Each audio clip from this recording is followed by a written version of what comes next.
بسم اللہ الرحمن الرحیم ایاک نعبد و ایاک نستعین۔ میرے پاکستانیوں، آج آپ سب کو میں پاکستان کی 74ویں یوم آزادی کی مبارک دینا چاہتا ہوں۔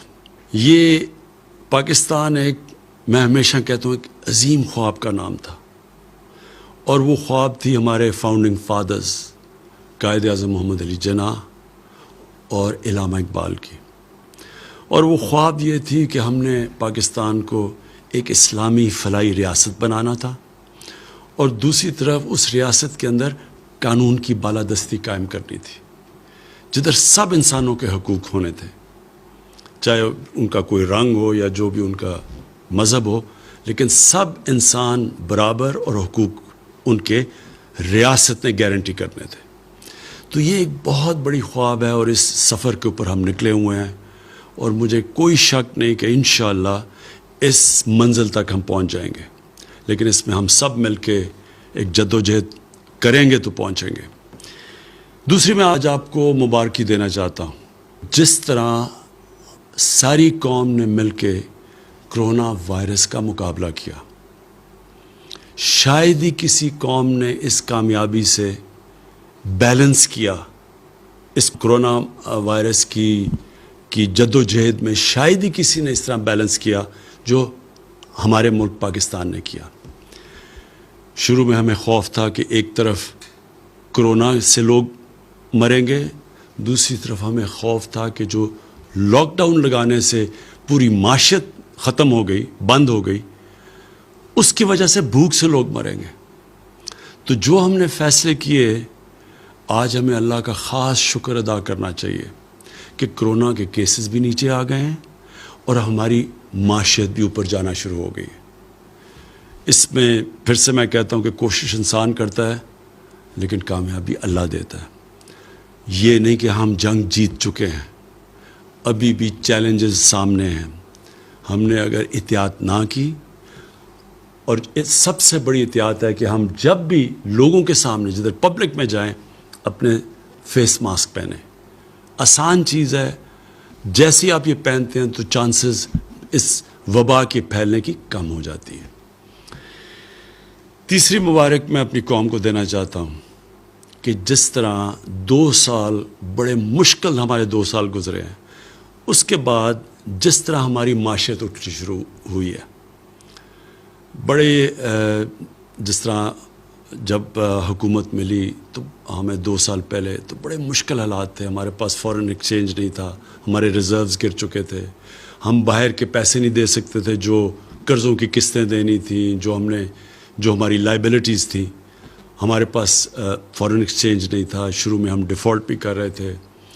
بڑا مشکل وقت تھا، کیونکہ اگر ملک اپنے جو انہوں نے قرضے دینے یا جو لائبلٹیز ہیں اس پہ ڈیفالٹ کر جائے تو اس کے بڑے برے اثرات ایک ملک کے اوپر آتے ہیں۔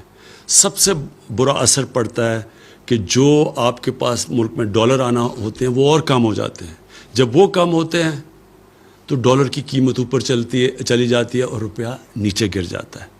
اور جب روپیہ نیچے گرتا ہے تو یاد رکھیں ساری چیزیں جو باہر سے ہم امپورٹ کرتے ہیں، خریدتے ہیں، وہ مہنگی ہو جاتی ہیں، اور ملک میں مہنگائی آ جاتی ہے۔ تو بہت بری مہنگائی سے ہم بچے ہیں، کیونکہ ہم ڈیفالٹ سے بچ گئے تھے۔ لیکن یہ نہیں کہ لوگوں کے حالات آسان تھے، میں سب جانتا ہوں کہ کس طرح لوگوں کے حالات مشکل تھے اور ابھی بھی ہیں، لیکن خوشخبری آپ سب کے لیے یہ ہے کہ حالات بہتر ہو رہے ہیں۔ ہماری ہر چیز اگر آپ نے دیکھنا ہے کہ بزنس کمیونٹی کا کتنا اعتماد ہے ایک ملک کی معیشت پہ، تو سٹاک مارکیٹ دیکھیں، ریکارڈ ہماری سٹاک مارکیٹ نے کامیابی سے اوپر گئی ہے۔ اس لیے گئی ہے کہ لوگوں کا اعتماد بڑھنا شروع ہو گیا، اور اس کی ایک بہت بڑی وجہ ہماری کنسٹرکشن انڈسٹری ہے۔ ہم نے اپنی کنسٹرکشن انڈسٹری کو وہ مراد دیے ہیں جو کہ کبھی پاکستان کی تاریخ میں کنسٹرکشن انڈسٹری کو پہلے نہیں ملے تھے۔ اور کنسٹرکشن انڈسٹری جب آپ کی اٹھنی شروع ہوتی ہے تو اس کے ساتھ 40 اور انڈسٹریز ہیں جو اٹھنی شروع ہو جاتی ہیں۔ اس کا مطلب یہ کہ جو سب سے بڑا مسئلہ اس ملک میں ہے روزگار کا، لوگوں کو روزگار ملنا شروع ہو جاتا ہے، اور ویلتھ کریشن شروع ہو جاتی ہے۔ ویلتھ کریشن کا مطلب کہ جب آپ ملک کی دولت بڑھتی رہتی ہے تو اس سے دو کام ہوتے ہیں. ایک کام یہ ہوتا ہے کہ ہم اس پیسے سے ہمارا ٹیکس بڑھنا شروع ہو جاتا ہے, اور جب ٹیکس بڑھتا ہے تو ہم وہ پیسے خرچ کر سکتے ہیں اپنے نچلی کمزور طبقے کو اوپر لانے کے لیے, اور دوسری طرح ہم پھر اپنے قرضے واپس کر سکتے ہیں.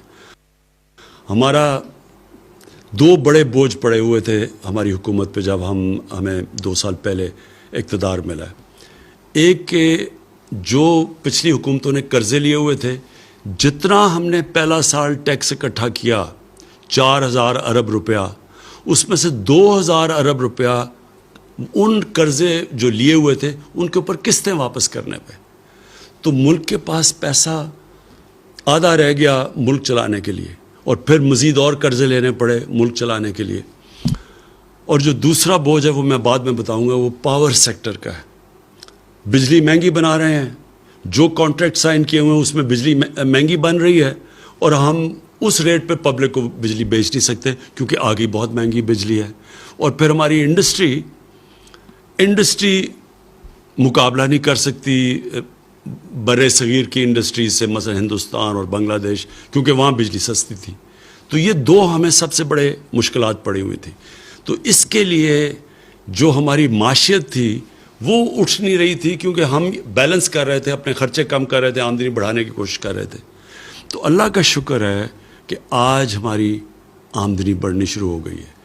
اس کرونا وائرس کے باوجود ہماری جولائی کے اندر جو ٹیکس کلیکشن ہے وہ جو ہم نے ٹارگٹ سیٹ کیا تھا اس سے زیادہ ہوئی ہے, اور آگے اور بہتر حالات نظر آ رہے ہیں. اور جیسے جیسے ہماری کنسٹرکشن انڈسٹری چلے گی تو انشاءاللہ ہماری ٹیکس کلیکشن بھی بڑھتی رہے گی, اور روزگار بھی لوگوں کو ملتا رہے گا. اور ہمارا جو اور خوشائن چیز ہے, ہماری ایکسپورٹس بڑھنی شروع ہو گئی ہیں.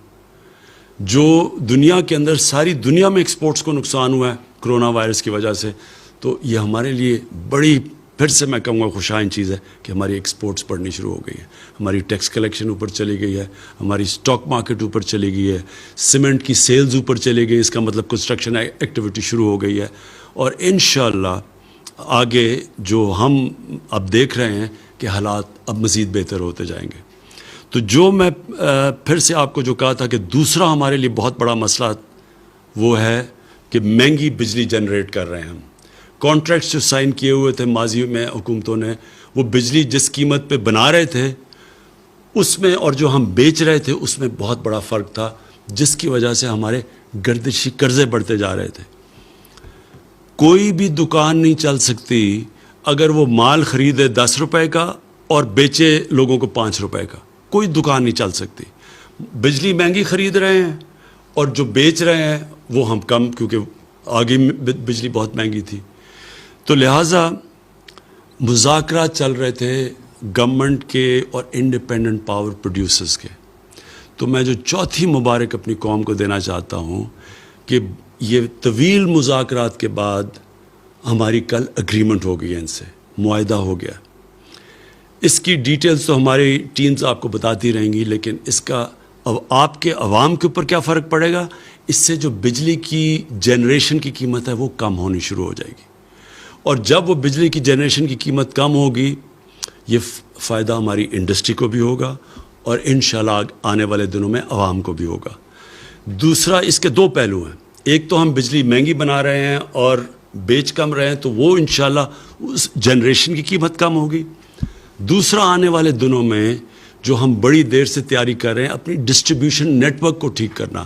جو بجلی ہم جو ڈسٹریبیوشن جو لائنوں میں جاتی ہے اس میں سے بہت لائن لاسز ہیں, چوری ہے اور لائن لاسز ہیں. اس کو کم کرنے کے لیے آنے والے دنوں میں آپ کے سامنے آپ پورے وہ ریفارم پیکج لے کے آئیں گے کہ کیسے ہم یہ ڈسٹریبیوشن بجلی کا اس میں لائن لاسز کیسے کم کر سکتے ہیں, چوری کیسے کم کر سکتے ہیں. یہ پورا پیکج آپ کے سامنے لے کے آئیں گے. پھر سے اس کا نیٹ نتیجہ انشاءاللہ بجلی کی قیمت کم ہوگی. یہ سب سے بڑا بوجھ ہمارے اوپر قرضوں کے ملک کے قرضوں کے اوپر کا ایک بوجھ, اور دوسرا بوجھ یہ پڑا ہوا یہ جو مہنگی بجلی بنا رہے ہیں اور پھر ہم جو ڈسٹریبیوٹ کرتے ہیں اس میں نقصان بہت ہو رہا ہے. اس سے جو میں پاکستان دیکھ رہا ہوں کہ ایک انڈسٹریل پاکستان جو انڈسٹریل پاکستانی روزگار دے سکے گا لوگوں کو، انشاءاللہ اس ڈائریکشن کے اوپر ہم نکل جائیں گے۔ آخر میں پاکستان کی طرف سے مقبوضہ کشمیر میں جو ہمارے بھائی اور بہنیں ہیں، جو ہمارے بچے ہیں، ہم سب کو آج پاکستان کی طرف سے میں ان سب کو آج پیغام دینا چاہتا ہوں کہ سارا ملک آپ کے سامنے کھڑا ہے۔ سارے ملک کو احساس ہے کہ کس قسم کے ظلم کا آپ سامنا کر رہے ہیں، کس قسم کی مشکلات آپ کے اوپر ڈلی ہوئی ہیں۔ ہم پوری جدوجہد کرتے رہیں گے، پولیٹیکل، مورل، ڈپلومیٹک، پوری آپ کے ساتھ آپ کے لیے جدوجہد بھی کریں گے، آپ کے ساتھ بھی کھڑے ہیں، اور اللہ سے بھی دعا کریں گے کہ اللہ آپ کو آزاد کرے، اللہ آپ کو وہ حق دے جو آپ کو 70 سال پہلے یونائٹڈ نیشنز کی سیکیورٹی کونسل نے آپ سے وعدہ کیا گیا تھا، UN کی ریزولوشنز میں جو آپ کو حق ملنا چاہیے تھا کہ آپ نے اپنے مستقبل کا فیصلہ کرنا تھا۔ ہم جدوجہد بھی کریں گے، ہم آپ کے لیے دعا بھی کریں گے۔ پاکستان پائندہ باد۔